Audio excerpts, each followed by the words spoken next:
اور اگر آپ کو جن وغیرہ کا کوئی اثر ہے تو اپنے خرچے سے آپ کا علاج کرا دیتے ہیں. جی ان تمام جملوں کے سننے کے بعد میں نبی علیہ الصلوۃ والسلام نے کچھ نہیں کہا تھا، بلکہ صرف حامیم سجدہ کی چند آیتیں آپ کو پڑھ کر کے سنائی تھیں. عتبہ مبہوت ہو کر کے وہ سنتا رہا، اور آ کر کے جو اس نے رپورٹ کیا ہے قریش مکہ کو، اس نے یہ کہا کہ دیکھو ایسا ہے، نبی علیہ الصلوۃ والسلام نے محمد صلی اللہ علیہ وسلم کو ان کو اسی حال پر چھوڑ دو، ان سے کوئی معاندانہ رویہ مت اختیار کرو. اگر ایسا کرو گے تو اپنے بھتیجے کے اوپر تم ہاتھ اٹھانے سے رک جاؤ گے. اگر وہ کہیں آگے چل کر کے بادشاہ بن گئے تو ان کی بادشاہی تمہاری بادشاہی ہوگی، ان کی سلطنت تمہاری سلطنت ہوگی. تو عتبہ جیسے کٹر لوگوں نے نبی علیہ الصلوۃ والسلام کی عظمت کا اعتراف کیا اس زمانے میں بھی، اور اس کے بعد کے دور میں سیدنا امیر معاویہ رضی اللہ تعالیٰ عنہ کے زمانے میں ایک عیسائی مورخ فلپ واچ، اس نے جو کوڈ کیا ہے نبی علیہ الصلوۃ والسلام کے بارے مسلمانوں کے بارے میں، اور یہ کہا ہے کہ امیر معاویہ رضی اللہ تعالیٰ عنہ کے زمانے میں مصر کے اندر تقریباً 2.5 لاکھ عیسائی تھے، لیکن آگے چل کر کے جو نصف صدی کا حصہ گزرا ہے، ہارون رشید کا جو زمانہ آیا ہے، اس ہارون رشید کے زمانے میں 2.5 لاکھ میں سے تقریباً آدھے لوگ مذہب اسلام کی تعلیمات سے، رواداری سے، سیکولرزم سے، عدل انصاف سے متاثر ہو کر کے وہ مذہب اسلام کے اندر داخل ہو گئے تھے. سبحان اللہ. مولانا صاحب، ہم نے ان چیزوں کو 2 حصوں میں بانٹنے کی کوشش کی ہے کہ آپ کے مخالفین نے آپ کی عظمت کا اعتراف کس انداز میں کیا. تو ہم نے 1400 برس یعنی نبی کے زمانے کی ہم نے بات کی. 1400 برس کے بعد کی اگر ہم بات کریں تو آپ کے مخالفین نے کس انداز میں آپ کی عظمت کا اعتراف کیا بعد کے زمانے میں؟ جی آپ دیکھ لیجئے 1400 برس کے بعد میں 1920 کی بات آپ لے لیجئے. جی ایک کمیونسٹ مورخ ہے جس کا نام ہے ایمن رائے کی کتاب جس نے لاہور کے اندر ایک لیکچر دیا تھا، جی اور اس لیکچر کے اندر جو نبی علیہ الصلوۃ والسلام کی شخصیت کا اعتراف کیا ہے، وہ اس انداز میں اعتراف کیا ہے کہ دنیا کے اندر بہت سے لوگ ایسے ہیں جنہوں نے انقلاب برپا کیا ہے، لیکن جس طریقے سے نبی علیہ الصلوۃ والسلام نے اور آپ کے رفقائے کار نے جو انقلاب برپا کیا ہے، وہ کسی اور لوگوں نے اس طرح کا انقلاب برپا نہیں کیا ہے. ہمارے 1920 میں یہ کتاب تھی مولانا صاحب، اور اس کا نام تھا دا ہسٹوریکل رول آف اسلام، اور اس میں اس کے مصنف جیسا کہ آپ نے فرمایا کہ ایمن رائے تھے، اور جو کہ کمیونسٹ تھے، اور انہوں نے اس بات کا اعتراف کیا کہ تاریخ انسانی کا عظیم ترین انقلاب وہ تھا جو محمد صلی اللہ علیہ وسلم نے برپا کیا تھا. وہ مولانا صاحب میں چاہتا ہوں کہ وہ انقلاب کیا تھا، اس کی تفصیلات تھوڑی سی بیان فرمائیں. وہ تاریخ انسانی کا جو عظیم انقلاب تھا وہ یہ تھا کہ بہت سارے سپہ سالار اس دنیا کے اندر گزرے ہیں جنہوں نے ملکوں کو اور قوموں کو فتح کیا ہے. آپ سکندر یونانی کی بات دیکھ لیجئے کہ بہت بڑا فاتح گزرا ہے، اور اسی طریقے سے ہلاکو کو دیکھ لیجئے، ایک بڑا فاتح گزرا ہے. لیکن ان لوگوں کے فتوحات سے کوئی انقلابی تبدیلی نہیں آئی ہے، کوئی نمایاں تبدیلی نہیں آئی ہے.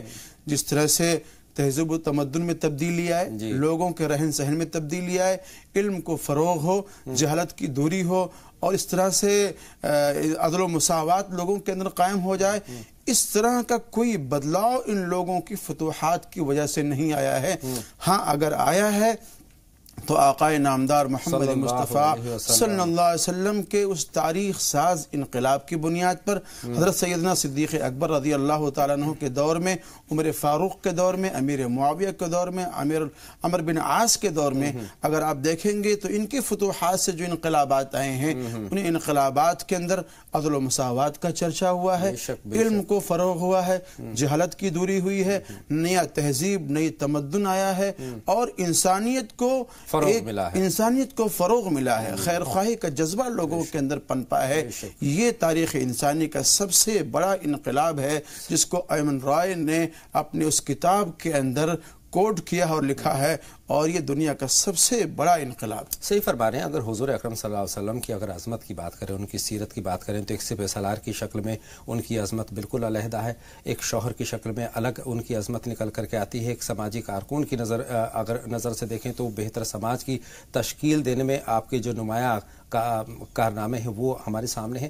آپ کی طرز زندگی ہم سب کے لیے ایک مثالی زندگی رہی ہے. مولانا صاحب اپنی بات کو سلسلے آگے بڑھاتے ہیں. میں آپ سے یہ جاننا چاہتا ہوں کہ اس انقلاب کے نتیجے میں کس طرح کا معاشرہ وجود میں آیا؟ اس انقلاب کے نتیجے میں آپ دیکھیں گے جو معاشرہ وجود میں آیا ہے اس میں بکری اور شیر دونوں ہی ایک گھاٹ پر پانی پی لیا کرتے تھے. اس انقلاب کا ایک اثر یہ رہا ہے جس کو ایک عیسائی مورخ نے کوٹ کیا ہے، خاص طور سے عمر بن عاص رضی اللہ تعالیٰ عنہ کے دور کی بات کہی ہے اور لکھی ہے کہ عمر بن عاص رضی اللہ تعالیٰ عنہ کے دور میں مصر کے اندر جو کلیسا تھے، نہ یہ کہ ان کلیساؤں کی حفاظت کی گئی ہے اور نہ ان سے خراج لیا گیا، نہ ان سے ٹیکس لیا گیا، بلکہ ان کلیساؤں کی حفاظت کی گئی ہے، ان کی دیکھ ریکھ کی گئی ہے اور کسی بھی طریقے سے ان کو گزند اور نقصان نہیں پہنچنے دیا ہے. یہاں تک کہ ایک جرمن مصنفہ نے لکھا ہے کہ فاتحین اسلام نے کبھی بھی لوگوں کو اسلام کی قبولیت پر مجبور نہیں کیا ہے.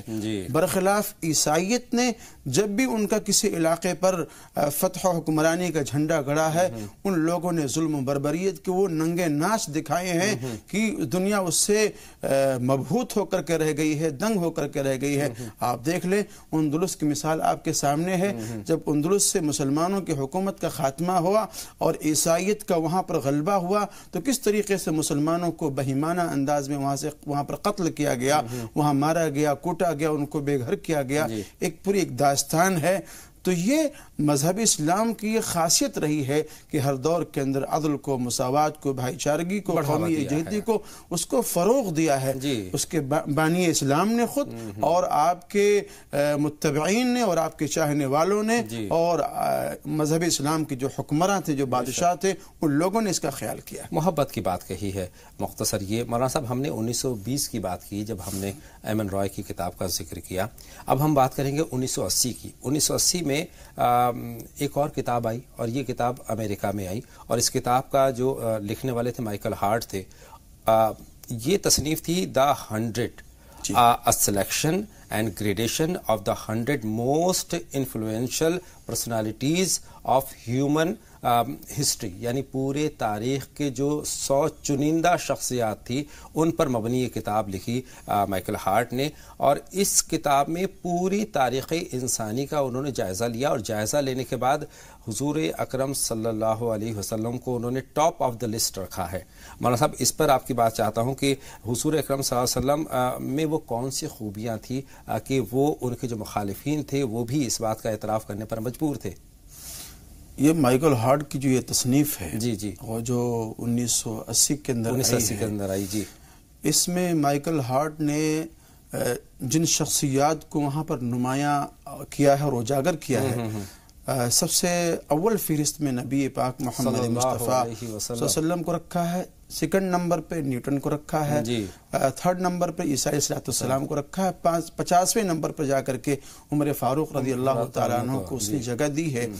اور اس شخص نے مائیکل ہارٹ نے جو یہ تصنیف کی ہے اور 100 شخصیات کو جو جمع کیا ہے، اور ایسی شخصیات کو جمع کیا ہے جنہوں نے متاثر کیا ہے معاشرے کو، اس میں ہر شخصیت کے اس میں 2 پہلو کو اس نے اجاگر کیا ہے. اور ظاہر سی بات ہے آپ کسی بھی شخص کو دیکھ لیں اس کے دونوں پہلو اور دونوں سمت بلند و بالا نہیں ہوتے ہیں. اگر ایک اس کی سمت بلند و بالا ہوگی تو دوسری سمت اس کی زیر ہوگی، نیچے ہوگی. آپ دیکھ لیجئے عیسیٰ علیہ السلام کو، ایسے ہی مہاتما گوتم بدھ کو، ان دونوں کی شخصیات کو اگر آپ دیکھیں گے تو ان کے اندر روحانیت تو ملتی ہے، ان کے اندر روحانیت تو ملتی ہے لیکن سیاسی ان کی کوئی زندگی نہیں ہے. یعنی ایک پہلو ملتا ہے، دوسرا پہلو بالکل زیرو ہے. ایک پہلو بہت بلند بالا ہے اور دوسرا پہلو بالکل زیرو ہے. عیسیٰ علیہ السلام ہے، مہاتما گوتم بدھ ہے، ان کی جو زندگیاں ہیں روحانی زندگی، سماجی ہاں. لیکن اگر آپ سیاسی پہلو دیکھیں گے اور اسی طریقے سے سیکولرزم کی باتیں اگر آپ دیکھیں گے تو ان کے اندر کوئی اس طرح کا نمونہ نہیں ملے گا آپ کو.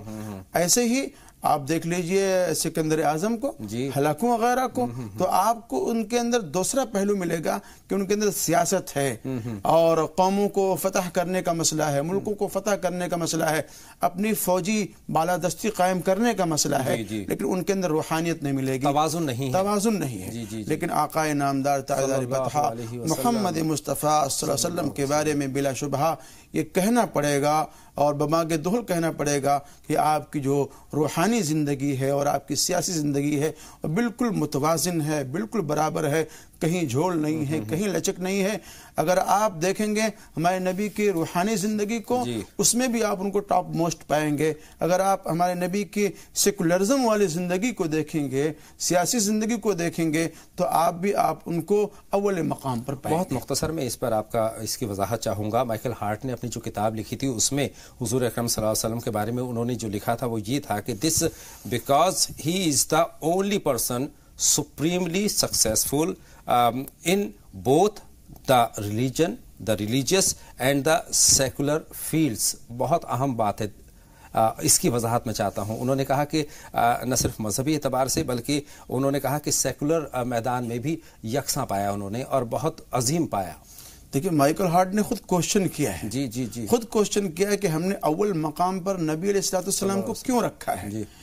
اس نے اس کا خود جواب دیا ہے اور جواب میں کہا ہے کہ نبی علیہ السلام کو ہم نے سیکولرزم کے اندر اور ایسی ہی سماجی اعتبار سے اور روحانی اعتبار سے، دونوں اعتبار سے ہم نے نبی علیہ السلام کو بالکل متوازن اور برابر پایا ہے، اور ان کا کوئی ہم پلہ ہمیں دور تک نظر نہیں آتا ہے۔ اس بنیاد پر مائیکل ہارٹ نے نبی علیہ السلام کو اول درجہ دینے پر وہ شخص مجبور ہوا۔ بے شک آپ کے مخالفین نے بھی آپ کی عظمت کا اعتراف کیا ہے۔ حضور اکرم صلی اللہ علیہ وسلم نے ایک توازن والی زندگی کا تصور کیا اور ماشاءاللہ سے وہ ہے بھی۔ آپ کی عظمت بیان کرنے میں یہ الفاظ قاصر ہیں مولانا صاحب، رات گزر جائے گی، دن گزر جائے گا، بہت وقت ہے، لیکن آج فی الحال ہم اپنے کالرز کی طرف رجوع کر رہے ہیں۔ انشاءاللہ تعالی بات چیت کا سلسلہ آج بھی یہاں سے سیرت النبی پر ہم جوڑیں گے۔ سالار صاحب ہماری فون لائن پر ہیں موجود اور اس کے بعد حشمت صاحب سے ہم بات کریں گے۔ سالار صاحب خیر مقدم، آپ کا سوال پوچھیں۔ السلام علیکم۔ خیر مقدم آپ کا۔ وعلیکم السلام سالار صاحب۔ جی سر، سب سے پہلے تو عید میلاد النبی کی طور سے اور سب پوری دنیا کو اور جی سلام کی پوری ٹیم کو عید نبی کا مبارک ہو۔ اور میری خواہش ہے کہ ٹوٹل جتنے بھی لوگ سن رہے ہیں دیکھ رہے ہیں، اللہ ان کو سب کو ہمارے نبی کی طفیل میں جو ہے تو جنت نصیب فرمائے۔ دوسرا سوال یہ ہے سر کہ جیسے میں نے سنا تھا کہ حضور کو بھی جادو کیا گیا تھا، کیا ہم کو بھی جادو ہو سکتا ہے؟ اور دوسری بات یہ، جادو ہو سکتا ہے تو ہم اپنا علاج ہم خود کیسے کریں؟ ٹھیک ہے، بہت شکریہ کال کرنے کے لیے سالار صاحب۔ حشمت صاحب خیر مقدم آپ کا سوال پوچھیں۔ السلام علیکم۔ وعلیکم السلام ورحمۃ اللہ وبرکاتہ۔ آپ لوگ تمام انسانیت کو مبارک، آپ سبھی لوگوں کو۔ اور میرا سوال یہ تھا کہ کل ایک بھائی نے پوچھا تھا حضرت سے کہ کیا میں امام کے پیچھے سورہ فاتحہ پڑھ سکتا ہوں؟ تو انہوں نے کہا کہ نہیں، لیکن میں نے ایک کتاب دیکھا جس کا نام ہے نماز نبوی، اس میں نبی صلی اللہ علیہ وسلم فرما رہے ہیں جو آدمی امام کے پیچھے اگر سورہ فاتحہ نہیں پڑھا اس کی نماز نہیں ہوگی۔ بہت شکریہ مولانا صاحب سے اس کی وضاحت چاہیں گے، لیکن سالار صاحب کے اس سوال کے ساتھ مولانا صاحب جادو کے تعلق سے ان کا سوال آپ کے سپرد ہے، اس پر آپ کی رہنمائی۔ جادو کے تعلق سے انہوں نے کہا کہ جادو کا کیا ہم خود علاج کر سکتے ہیں، اور جادو کی حقیقت کے بارے میں جاننا چاہا ہے۔ دیکھیں نبی علیہ السلام پر ایک یہودی ہے جس کا نام لبید ہے، اس نے جادو کیا تھا کچھ منتر وغیرہ پڑھ کر کے، اور تانت تھا اس پہ گرہیں لگائی تھی 7 اور گرہ لگا کر کے کنویں میں اس کو دفن کر دیا تھا۔ اس جادو کے اثرات نبی علیہ السلام پر مرتب ہوئے، آپ کا چہرہ زرد ہونے لگا، نقاہت و کمزوری آنے لگی۔ جبریل امین تشریف لائے اور آ کر کے آپ کو بتلایا کہ اللہ کے رسول آپ پر فلاں شخص نے جادو کیا ہے، اور جس چیز پر جادو کیا ہے وہ فلاں کنویں کے اندر دفن ہے۔ اللہ کے رسول نے علی رضی اللہ تعالیٰ عنہ کو وہاں بھیجا ہے اور بھیج کر کے اس سامان کو نکلوایا وہاں سے۔ جبریل امین نے کہا کہ جیسے جیسے میں پڑھ رہا ہوں میرے پیچھے پیچھے آپ پڑھتے جائیں، یہ جادو کا اثر آپ سے زائل ہو جائے گا۔ تو سورہ فلق اور سورہ اخلاص یہ جبریل امین پڑھتے گئے، گرہیں کھلتی گئیں اور آپ پیچھے پیچھے پڑھتے گئے اور جادو کے اثرات آپ سے ختم ہوئے۔ ناظرین کو بھی اگر اس طرح کا محسوس ہو کہ ہم پر جادو کا اثر ہے تو صبح اور شام 3 مرتبہ سورہ فلق اور سورہ ناس اس کو پڑھ کر کے پانی میں دم کر کے پی لیا کریں، یعنی اپنا علاج کر سکتے ہیں۔ 2 کالر ہیں ہماری فون لائن پر، شبانہ صاحبہ ہیں اور اس کے بعد چمن صاحبہ ہیں، ان کے سوال جمع کر لیتے ہیں۔ شبانہ صاحبہ خیر مقدم، آپ کا سوال پوچھیے۔ السلام علیکم۔ وعلیکم السلام، شبانہ صاحبہ فرمائیے۔ ہم جو 2 رکعت نماز حاجت جو بتاتے ہیں وہ ہر نماز میں پڑھ سکتے ہیں؟ حاجت نماز، ٹھیک ہے، بہت شکریہ بہن، آپ کا سوال ہم نے نوٹ کر لیا ہے۔ اور بہن چمن سے ہم بات کریں گے، فرمائیں چمن صاحبہ کیا سوال ہے؟ چمن صاحبہ خیر مقدم آپ کا۔ ہلو جی فرمائے، خیر مقدم آپ کا۔ ہاں، وہ ایسا ہے، اپن عمرہ جو بھی جاتے ہیں جی تو وہ وہاں پہ سارے ہے نا پچھلے گناہ سب معاف ہو جاتے ہیں، یا بتاتے ہیں حج کے اوپر جاتے ہیں تو اللہ تعالیٰ پچھلے گناہ سب معاف ہو جاتے ہیں، عمرے پہ بھی جاویں تو ایسا کرتا اللہ تعالیٰ؟ ٹھیک ہے بہن چمن صاحبہ، ہم مولانا صاحب سے اس سوال کا جواب چاہیں گے، لیکن اس سے پہلے مولانا صاحب ایک سوال اور میرے پاس جمع ہے حشمت صاحب کا، امام کے پیچھے سورہ فاتحہ کے تعلق سے جو سوال ہے۔ جی کل اس طرح کا ایک سوال آیا تھا جی کہ امام کے پیچھے سورہ فاتحہ پڑھنا چاہیے کہ نہیں پڑھنا چاہیے۔ دراصل یہ علمی گفتگو ہے اور نہ یہ موقع ہے نہ اس کی جگہ ہے۔ جس حدیث کی بنیاد پر جناب کہہ رہے ہیں لا صلاۃ الا بفاتحۃ الکتاب، کہ بغیر فاتحۃ الکتاب کی نماز نہیں ہوتی، جہاں حدیث اور قرآن شریف آپس میں معارض ہوں تو وہاں قرآن شریف کی آیت کو ترجیح ملتی ہے، اس لیے علماء احناف نے اس بات کا خیال کیا ہے کہ امام کے پیچھے سورہ فاتحہ کو نہ پڑھا جائے۔ ہاں حنابلہ اور شوافع اس کو پڑھتے ہیں، امام کے پیچھے بھی سورہ فاتحہ کی تلاوت کرتے ہیں۔ ان کی بہن شاہین، انہوں نے ان کا نام بتایا، انہوں نے خواب دیکھا اور خواب میں اپنی والدہ کو جو کہ حیات ہے ماشاءاللہ، ان کو انہوں نے رخصت ہوتے ہوئے دیکھا۔ ایک تو یہ ایک بچی نے خواب دیکھا انہی کے بارے میں، یعنی ان کی وہ نانی ہیں یا پھر دادی ہیں، انہوں نے یہ دیکھا کہ جو ان کے نانا یا دادا مرحوم ہیں ان کے ساتھ انہوں نے اپنی نانی یا دادی کو بہت اچھی خوبصورت جگہ پر دیکھا جہاں پر پھول کھلے ہوئے ہیں، خوش و خرم دیکھا۔ تو یہ خواب کس طرف اشارہ کرتا ہے اور کیا کچھ اقدام کرنے کی ضرورت ہے نشاط صاحبہ کو؟ دیکھیے خواب بہتر ہے، تعبیر بھی اس کی اچھی ہے، اللہ رب العزت سے دعا فرمائے کہ اللہ رب العزت خاتمہ بالخیر فرمائے اور انجام بہتر ہے، خواب بہتر ہے، اللہ بہتری کا معاملہ فرمائے۔ 2 کالر ہیں، امید ہے نشاط صاحبہ کو اپنے سوال کا جواب مل گیا ہے۔ جمال صاحب ہماری فون لائن پر موجود ہیں، خیر مقدم آپ کا جمال صاحب، سوال پوچھیے۔ جی السلام علیکم۔ وعلیکم السلام، فرمائے جمال صاحب۔ جی پہلے تو پوری دنیا میں جہاں جہاں بھی سب لوگ جی سلام دیکھ رہے ہیں ان سب کو عید میلاد النبی مبارک۔ جزاک اللہ خیر جمال صاحب۔ اور دوسرا جی سلام کی ٹیم کو بھی۔ اور میرا سوال یہ ہے، ابھی مولانا صاحب نے بتایا کہ جادو کی اس کے لیے سورہ اخلاص، سورہ فلق اور سورہ ناس پڑھنا ہے، تو اس میں جو ہے ہم آیت الکرسی اور 4 قل بھی پڑھ سکتے ہیں، آیت الکرسی اور 4 قل پڑھ کے بھی دم کرنے اپنے اوپر 3 مرتبہ۔ تو یہ تو پوچھنا تھا۔ اور دوسرا یہ پوچھنا ہے کہ ہم لوگوں کے یہاں جو ایک ڈش بنتی ہے حلیم، تو لوگ یہ کہتے ہیں اس کو حلیم نہیں کہنا چاہیے، حریص یا کچھ اور دوسرے حلیم جو کھانے کی چیز ہوتی ہے، جی حلیم، یا انہوں نے دوسرا نام بتایا لیکن میں ایک نام اور جوڑ دیتا ہوں، دلیم۔ بہرحال آپ سے اس پر بھی بات ہوگی۔ رخسانہ صاحبہ کا سوال ہم جمع کر لیتے ہیں، اس وقت ہماری فون لائن پر ہیں، فرمائیں بہن رخسانہ کیا سوال ہے آپ کا؟ رخسانہ صاحبہ فرمائیں۔ رخسانہ صاحبہ اپنے ٹی وی سیٹ کی آواز بند کر دیں اور سوال پوچھیں۔ جی السلام علیکم۔ وعلیکم السلام بہن، بتائیں۔ ٹی وی سیٹ کی آواز بند کر دیجیے اور سوال پوچھیے۔ وعلیکم السلام۔ جی میں کو یہ بتانا تھا کہ میرے گھر میں پریشانی بہت ہے کہ اور جو میرے شوہر ہیں ان کا کام نہیں لگ رہا ہے، ٹھیکے لیتے ہیں وہ۔ شوہر کا کام نہیں۔ بہت شکریہ بہن، آپ کا سوال ہم نے نوٹ کر لیا ہے، جواب کے لیے کچھ لمحوں کا انتظار کرنا ہوگا۔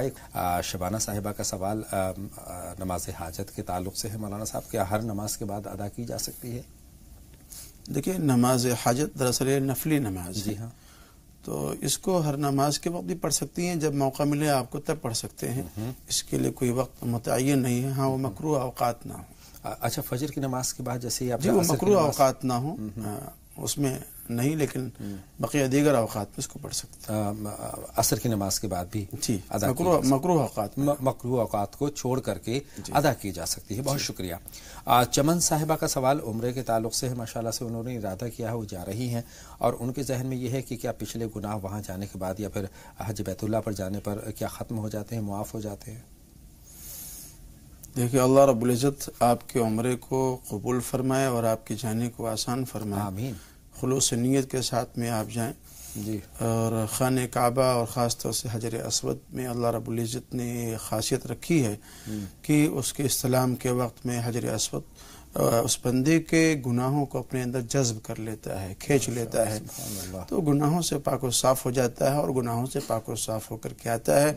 اور اس شخص کو ایک عہد اور میثاق کر لینا چاہیے کہ میں کبائر سے، محرمات سے، گناہوں سے آگے بچ کر کے زندگی گزارنی، یعنی توبہ کر لے، نادم ہو جائے اور جو آگے مستقبل میں گناہوں سے بالکل گریز کرے.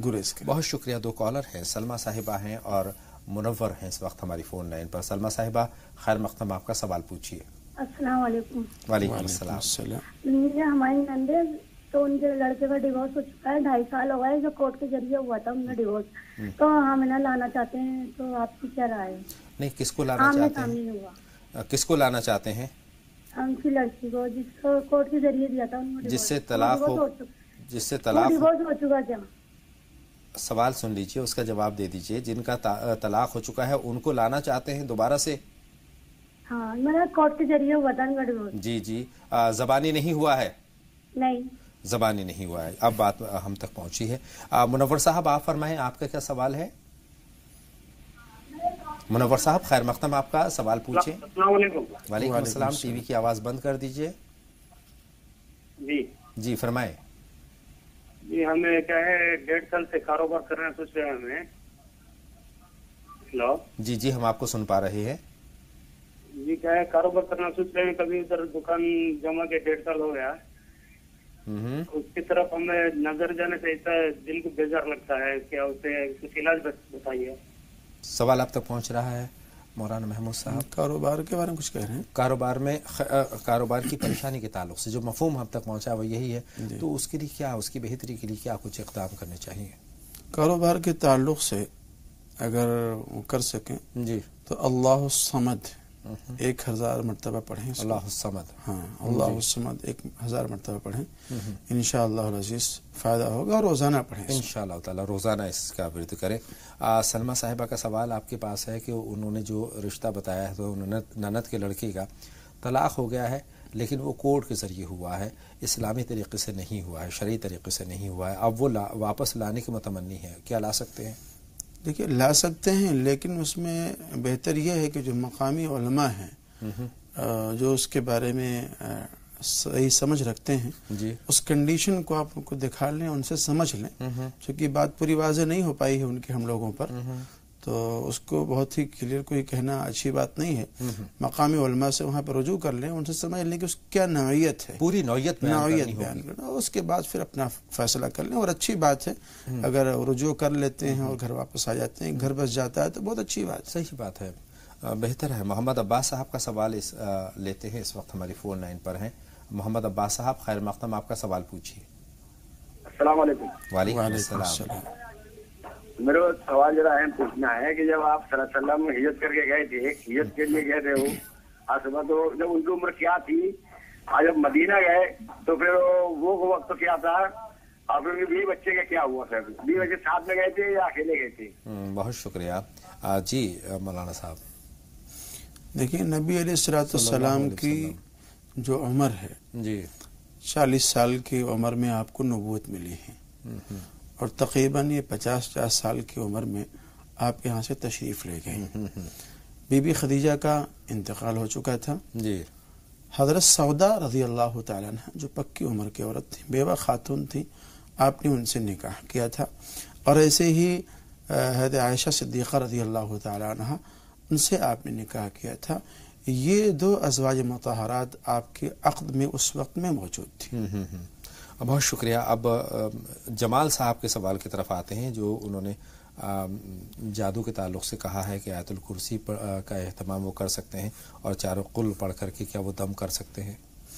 دیکھیے چاروں قل بھی پڑھ سکتے ہیں اور آیت الکرسی کو بھی اس میں ملا سکتے ہیں، لیکن جبریل امین کے ذریعہ جس جادو کا علاج کیا گیا تھا وہ سورہ فلق اور سورہ ناس کے ذریعہ کیا تھا۔ اگر آپ اس میں سورہ کافرون اور سورہ اخلاص بھی پڑھ لیتے ہیں اور آیت الکرسی یا سورہ فاتحہ پڑھ لیتے ہیں تو مزید بنا اور فوائد اس کے ہوں گے، اس میں نقصان اور حرج کچھ نہیں۔ اچھا، انہوں نے دلیم اور حلیم کی بات کہی ہے، تو میرے خیال سے دلیم مناسب صحیح؟ دیکھیے یہ علاقوں کے اپنی اپنی زبانیں ہیں جی، علاقوں کی اپنی اپنی زبانیں ہیں۔ ہمارے علاقے میں اس کو کچھ اور بولتے ہیں اور آپ کے علاقے میں کچھ اور بولتے ہیں۔ اب واضح لغت نے جب حلیم کا لفظ استعمال کیا تھا اس چیز کے لیے تو کیوں کیا تھا، یا دلیم یا دلیب کا جو لفظ استعمال کیا تھا کیوں کیا تھا؟ میرا جہاں تک خیال ہے اس میں جو کہ دلیا وغیرہ ڈالی جاتی ہے اس لیے دلیم جاتا ہے۔ حلیم شاید اس لیے کہتے ہوں گے کہ اس میں جو چیزیں ڈالی جاتی ہیں، گیہوں وغیرہ اور ساری چیزیں وہ باریک کر کے کوٹ کے ڈالی جاتی ہیں اور وہ حلیم التبا ہو چکی ہوتی ہیں، تو اس لیے شاید بولتے ہوں گے اس کو حلیم۔ آئیے کالر سے بات کرتے ہیں۔ سائرہ صاحبہ ہماری فون لائن پر ہیں اس وقت اپنے سوال کے ساتھ۔ فرمائیں سائرہ صاحبہ، کیا جاننا چاہتی ہیں؟ تو آپ سب لوگوں کو، اسلام کی ٹیم کو، سب کو عید المیلاد النبی کی مبارکباد۔ جزاک اللہ بہن، بہت شکریہ۔ جی میرے دو سوال ہے۔ پہلا سوال تو یہ کہ گھر کے اندر ایک چھپکلی آ گئی ہے، اس کے اندر ہے اس کی 2 پوچھیں ہیں، تو وہ کیسی ہے؟ گھر کے اندر دوسرا سوال میرا یہ کہ کچھ مسلمان ایسے ہیں جن کو آقا صلی اللہ علیہ وسلم کا نام مبارک آتا ہے تو درود پاک پڑھنا چاہیے، وہ درود پاک وہ جانتے ہی نہیں کہ بھیجنا چاہیے کہ نہیں، ان کو کچھ پتہ ہی نہیں ہے، تو ان کے گھر ہم جائیں تو ان کے گھر پہ کھا پی سکتے ہیں کہ نہیں؟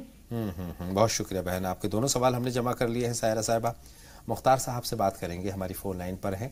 خیر مقدم آپ کا مختار صاحب۔ السلام علیکم۔ وعلیکم السلام، فرمائیں۔ یہ میرا سوال یہ ایسا تھا کہ جس کا ایکسیڈنٹ میں انتقال ہوتا ہے وہ شہید کہلاتا ہے کیا؟ جی، جس کا ایکسیڈنٹ میں انتقال ہوتا ہے، ایکسیڈنٹ میں جس کا انتقال ہوتا ہے وہ شہید کہلاتا ہے؟ ٹھیک ہے، شہید کا درجہ ملتا ہے نہیں۔ مولانا صاحب سے اس پر رہنمائی حاصل کریں گے۔ طاہرہ صاحبہ کے سوال کے ساتھ شروع کرتے ہیں۔ 2 پونچھ والی چھپکلی کا جو ذکر کیا ہے مولانا صاحب، اس کے بارے میں کیا؟ دیکھیے وہ اللہ کی ایک مخلوق ہے، اب پیدائش میں اللہ نے اس کو 2 پوچھیں دے دی ہیں، تو اس میں ایسا نہیں کہ وہ اس کو ہم منحوس کہیں یا کچھ اور کہیں، چھپکلی تو چھپکلی ہے اور حشرات الارض میں سے ہے، کوئی حرج نہیں ہے، اسے ڈرنے کی یا خوف کرنے کی کوئی ضرورت نہیں ہے۔ دوسرا درود پاک کے تعلق سے ہے، انہوں نے کہا حضور اکرم صلی اللہ علیہ وسلم کے نام کے ساتھ جو درود پاک نہیں پڑھتے، کیا ان کے گھر کا کھانا ہم کھا سکتے ہیں؟ نہیں۔ دیکھیے بڑی ناانصافی کی بات ہے کہ جب بھی آپ کا نام نامی اسم گرامی آئے تو کم سے کم صلی اللہ علیہ وسلم کہنا چاہیے۔ زندگی میں ایک مرتبہ آپ پر درود و سلام کی ڈالی بھیجنا یہ واجبات میں سے علماء نے لکھا ہے، اور جتنی مرتبہ مجلس میں یا کہیں آئے آپ کا ذکر ہو اتنی مرتبہ آپ درود پاک بھیجنا یہ مسنون اور مستحب لکھا ہے، اس سے رفع درجات اور ترقی درجات ہوا کرتا ہے۔ اور جو نہیں بھیجتے ہیں درود ان کو سمجھانا چاہیے، لیکن ان کا بائیکاٹ کر دیں کہ آپ ان کے کھانا نہ کھائیں اور پانی نہ پئیں، یہ مناسب بات نہیں۔ بہت شکریہ۔ مشتری صاحبہ کا سوال جمع کرتے ہیں، ہماری فون لائن پر ہیں۔ خیر مقدم آپ کا مشتری صاحبہ، سوال پوچھیے۔ السلام علیکم۔ وعلیکم السلام ورحمۃ اللہ۔ فرمائیں بہن۔ آپ کا پروگرام مجھے بہت اچھا لگتا ہے، روز سنتی ہوں میں آپ کو بہت پابندی کے ساتھ، اور روز بھی فون لگاتی بھی ہوں، لیکن بہت شکریہ بہن۔ ہاں کئی مرتبہ بہت سارے کالر اس کا۔ جی، میری ایک لڑکی ہے، 2 سال ہو گئے اس کی شادی کو، سسرال والے بہت زیادہ پریشان کرتے ہیں اس کو، اور وہ مارتے پیٹتے بھی ہیں اور صحیح سے رکھتے ہیں، اس کے مطلب کوئی بچہ بھی نہیں ہوا ہے، اس کے لیے کچھ دعا کیجیے اور دعا بھی بتا دیجیے۔ بہت شکریہ، اللہ بہتری کا معاملہ فرمائے۔ ہم تو یہی دعا کرتے ہیں مولانا صاحب، آپ رہنمائی فرمائیں تفصیلی بہن کی کیا کچھ کرنے کی ضرورت ہے۔ اولاد کے لیے تو بہتر یہ ہے رب حب لی من الصالحین، اس کو کثرت سے پڑھیں۔ جی جی۔ اور یا باریو یا مصورو ایک خاص وظیفہ ہے، 7 دن کا ہے یہ وظیفہ، 7 دن روزے رکھیں اور پانی سے افطار کریں، اور جن دنوں میں روزہ رکھیں اس کو تقریباً 1000 مرتبہ یا باریو یا مصورو یا باریو یا مصورو اس کو پڑھیں، انشاءاللہ فائدہ ہوگا۔ اور رہی بات شوہر بیوی کے جو معاملات ہیں، اس کے لیے شوہر کو اپنا مطیع و فرما بردار بنانے کے لیے لفظ یا واجدو 111 مرتبہ پڑھیں اور پانی میں دم کر کے ان کو پلائیں۔ بہت شکریہ. الطاف صاحب کا سوال ہم شامل کرتے ہیں, ہماری فون لائن پر ہیں. فرمائیں الطاف صاحب, کیا سوال ہے؟ السلام علیکم. وعلیکم السلام. فرمائیں. میرا وہ ایک 4 سال کا بچہ ہے. 4 سال کا بچہ جو بہت چیڑا کرتا ہے, ایک بات نہیں سنتا, بہت چیڑے سے آتا ہر ایک بات میں, اور بہت ستاتا کر رہی ہے. بہت شکریہ. اب مجھے لگتا ہے کہ آپ کی عمر بھی بہت زیادہ نہیں ہے مولانا صاحب, لیکن اور چھوٹے بچے کی بات کر رہے ہیں, وہ شرارت کرتا ہے تو اس سے دیکھیے بچوں کا مزاج ہی شرارت ہے. بچے نہیں شرارت کریں گے تو بڑے تھوڑی کریں گے. ایک مرتبہ کسی بزرگ کے پاس میں انہوں نے کہا کوئی بچہ لے کر کے آؤ. اب وہ بچے کو لوگوں نے سمجھا بجھا کر کے ان کے پاس میں پہنچا دیا. اب وہ جا کے چپ چاپ گم سم بیٹھا رہا حضرت کے سامنے. حضرت نے کہا بھائی ہم نے کہا کہ بچہ لے کر کے آؤ, ہم نے بڈھا لانے کے لیے نہیں کہا ہوا ہے آپ کو. اور ایسے پھر بھی آپ 200 مرتبہ یا برو اس کو پڑھ کر کے پانی میں دم کرے, اس بچے کو پلائیں. انشاءاللہ العزیز وہ بچہ مطیع و فرما بردار بھی ہوگا اور شرارت بھی نہیں کرے گا انشاءاللہ تعالی. مختار صاحب کا سوال ہے, حادثے میں اگر کسی کا انتقال ہو گیا ہو تو کیا اس کو شہید کہا جائے گا؟ دیکھیے اخروی شہادت کا درجہ اللہ رب العزت اس کو عطا فرمائے, لیکن جو دنیاوی معاملات ہیں اور جو عام طور سے جنازے ہیں اس کے ساتھ میں وہی معاملات ہوں گے. باضابطہ اس کو نہلایا جائے گا, کفنایا جائے گا, اور پھر اس کو بے شک سپرد خاک کیا جائے گا. لیکن جو اخروی معاملات ہیں وہ اللہ رب العزت کے حوالے. اچھا, یہ آخری سوال میرے پاس ہے, رخسانہ صاحبہ کا ہے. گھر میں پریشانی کا انہوں نے ذکر کیا ہے, شوہر کا کام نہیں لگ پا رہا ہے, کوئی دعا کوئی طریقہ؟ 133 مرتبہ یا لطیفو پڑھیں اور 1000 مرتبہ اللہ الصمد پڑھیں, اور ساتھ میں اس بات کا بھی دھیان رہے کہ نماز کی پابندی بہت ضروری ہے, اور روزانہ بعد نماز عصر 100 مرتبہ نبی پاک محمد مصطفیٰ صلی اللہ علیہ وسلم پر درود و سلام کی ڈالی بھیج دیا کریں. بہت بہت شکریہ مولانا صاحب, میری اور تمام ناظرین کی رہنمائی فرمانے کے لیے. آپ نے نماز کا ذکر کیا, ہم چلتے چلتے یہی کہنا چاہتے ہیں کہ نماز ترک نہ کریں کسی بھی حالت میں. نماز جو ہے ہمیں بہتری کی طرف لے جاتی ہے. انشاءاللہ تعالیٰ کل کی ملاقات میں سیرت النبی کے کچھ اور پہلوؤں پر آپ سے گفتگو ہوگی. فی الحال بہت بہت شکریہ. تو ناظرین, راہ نجات میں مجھے یعنی اطہر کو اجازت دیں, لیکن